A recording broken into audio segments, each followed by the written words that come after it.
Yeah. This is a bit of a longer passage. We look at the beginning of Mark 4, the parable of the sower. Again, Jesus began to teach by the lake. The crowd that gathered around him was so large that he got into a boat and sat in it out on the lake, while all the people were along the shore at the water's edge. He taught them many things by parables, and in his teaching said, "Listen, a farmer went out to sow his seed. As he was scattering the seed, some fell along the path, and the birds came and ate it up. Some fell on rocky places where it did not have much soil. It sprang up quickly because the soil was shallow. But when the sun came up, the plants were scorched, and they withered because they had no root. Other seed fell among thorns, which grew up and choked the plants, so that they did not bear grain. Still other seed fell on good soil.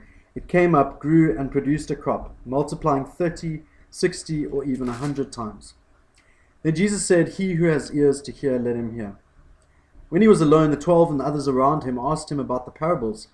He told them, "The secret of the kingdom of God has been given to you.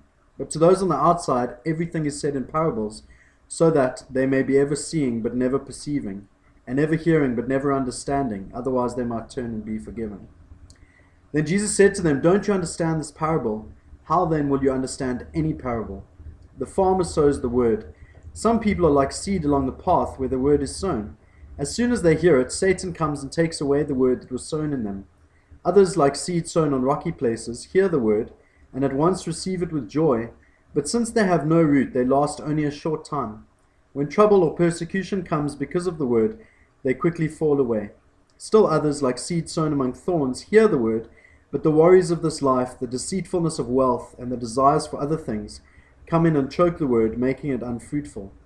Others, like seed sown on good soil, hear the word, accept it, and produce a crop, 30, 60, or even 100 times what was sown," and that is up to verse 20. Now, it feels like a little bit of a complicated parable, and I think different people will kind of take different things away from it. But the one thought that I'm having, which I'm just going to throw out there and kind of let you think about and see if you think it makes any sense. In one sense, it feels like a luck of the draw thing. So the farmer is going out and throwing out the seed, and it just depends which soil you have as to kind of whether you get lucky or not. Does your crop produce like 30, 60, 100 times, or were you unlucky and you were the wrong soil, and so, oh well, tough luck? Because that does kind of seem what the parable is speaking about, but it doesn't really seem fair. It doesn't seem like the kind of way God works. And if we look at kind of two of the things, the one is that the seed has no root, and so it gets quickly taken away, or the sun bears down on it, and because there's no kind of roots burrowing down, it doesn't last. And the other one is the deceit and the temptations of the world kind of take the focus away. Like, those both seem like things that we can kind of have some control over. And so maybe there's a sense of the unspoken question or the unspoken statement that we prepare, or we are in charge of, to some extent, the kind of soil that we have. God is in charge of kind of sending out the word and letting the word fall on our hearts. And we are in charge of kind of creating what kind of soil is the seed going to land into. And so if that is the case, then it becomes less of a kind of a random luck thing. But if, for example, I am preparing a soil bed that is deep and contains good soil, then I'm ready that when the seed kind of lands on me, I'm ready to treat it well.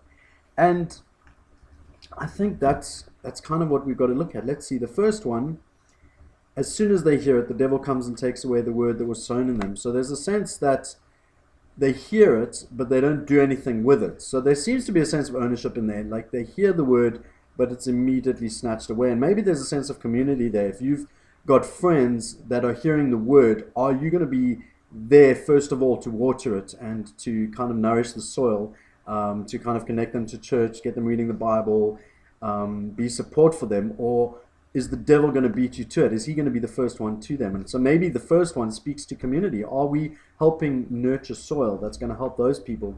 The second one is the seed on rocky places. So they receive it with joy, but because there's no roots, it disappears quickly. And that's a sense, there's a community aspect to that as well. When people receive it, are we helping them? But as I am someone that receives it, what am I doing to make sure that I'm well rooted? If I hear a message and it excites me, am I looking to know more? Am I looking to kind of understand the Bible, the manual, Am I looking to ask questions? Am I looking to kind of wrestle with my faith and in so doing prepare the soil so that my plant can really go? Or am I just, oh, that's a cool message.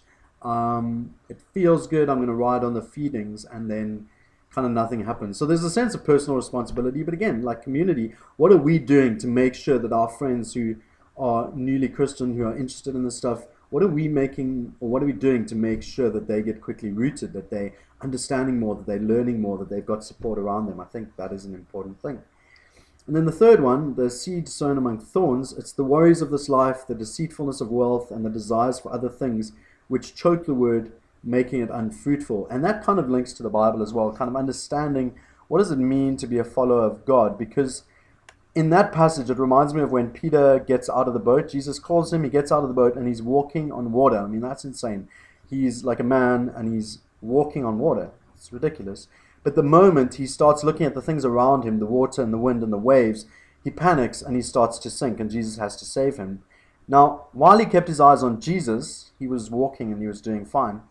And so, like for those people, as the seed lands, what are we doing? And again, I think it goes towards giving good roots and foundation, like getting into the word, knowing that, fixing our eyes on Jesus. Hebrews 12, 1-2 speaks about that. Like, throw off everything that hinders and the sin that easily entangles. Fix your eyes on Jesus and run the race set forward to us. So as a follower of Jesus, is that something that I'm doing? Am I looking at my mission as a Christian above what my own personal plans and desires as a person or whatever? Luke 9:23, Jesus says, if you want to follow me, you have to deny yourself, take up your cross daily and follow me. Is that something I've done? Have I put Jesus on the throne of my life? My good friend Mugabe, no relation, he used to say this thing that if Jesus is on the throne of my life, then I must be on the cross.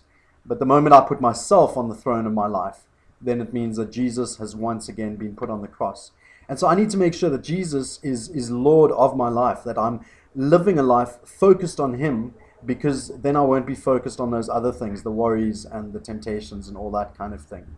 And then the last kind of soil is the good soil, and produces 30, 60, 100-fold what was landed in there. Is that the kind of soil that I'm cultivating? Is like, am I really taking my faith seriously? Is it something I'm trying to grow on every day, whether it's by reading the Bible, whether it's by getting Bible notes that help me just read a little bit of the Bible? At the Simple Way where I've been working, we do morning prayer 5 times a week. So every day we start with a book called Common Prayer. And there's a site, commonprayer.net, where you can go through some of those prayers and kind of be going through the same thing every day. Just a bit of a devotion, a bit of a look on the Old Testament, on the New Testament, like feeding myself with good food that is going to nourish me, that is going to grow these plants 30, 60, and 100-fold. And that's what we've got to be aiming for. So I really, like, there does seem to be that sense of personal responsibility, personal involvement.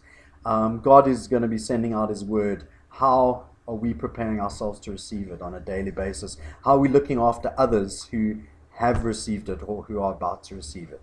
Are we creating a way for them to hit success? Or are we, in a sense, contributing to the fact that their soil is going to be rock, or it's going to be filled with thorns or something like that? Something to think about.